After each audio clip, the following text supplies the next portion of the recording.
Okay, என்ன சொல்லணும்? Careful careful அந்த மாதிரி ஏதோ ஒன்று கேட்குறதெல்லாம் இல்லை. Nobody is asking anything. Okay, wow, mike நிஜமாலே ஒர்க் பண்ணுது. எல்லாருக்கும் வணக்கம். நான் அபிராமி. வேட்டையானோட audio launch. It is a mega event.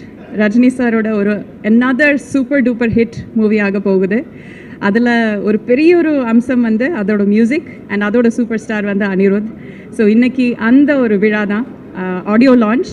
Already ஒரு பாட்டு வந்து வெளியில் வந்து வைரலாக ஓடிட்டுருக்கு. யார் ரீல் போட்டாலும் மனசிலாயோ தான் சொல்கிறாங்க. ஸோ அது மாதிரி நிறைய பாடல்கள் இருக்குது. Background score is come out amazing. இன்றைக்கி இந்த விழாவில் நானும் இங்கே வந்திருக்கேன். And I am so thrilled. இது ஒரு பெரிய பெரிய பெரிய மூவியாக இருக்க போகுது. அதுக்கு நீங்கள் ரெஸ்பான்சிபிளாக இருக்க போகிறீங்க. All of you definitely October 10th தியேட்டருக்கு வந்து சப்போர்ட் பண்ணுங்கள், என்ஜாய் பண்ணுங்கள். தேங்க்யூ. ஆமாம், உங்களுக்கு தெரியாததா டிஃப்ரென்ஸ்? நீங்கள் சொல்லுங்கள், உங்களுக்கு தோணுன டிஃப்ரென்ஸ் என்ன? ஆமாம், அது சொல்ல முடியாது. They have 2 different styles. அது கம்பேர் பண்ண முடியாது. ரஜினி சாரோட ஸ்டைல் அவரோட தனி, அவர் போகிற வழி தனி வழி.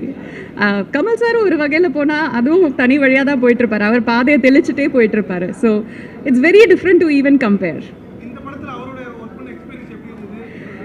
It was amazing. நான் அவரோட இவ்வளோ நேரம் உட்காந்து பேச முடிஞ்சது. இன்ஃபேக்ட் ஷூட்டிங்கு தவிர ஷார்ட்ஸுக்கு நடுவில் அவர் கூட உட்காந்து பேசினது தான் எனக்கு ரொம்ப ரொம்ப செரிஷ்டான மெமரிஸாக இருக்குது.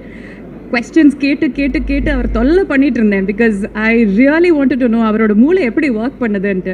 Because is such a phenomenal human being. So அவர் கூட பிட்வீன் ஷார்ட்ஸ் செலவழிச்சது தான் எனக்கு பொக்கிஷமாக நான் வந்து சேவ் பண்ண மெமரிஸ் நிறைய இருக்குது. நான் ஷோவில் சொல்கிறேன், கேட்டுக்கோங்க. மோர் ஃபோட்டோஸ் டன். தேங்க்யூ.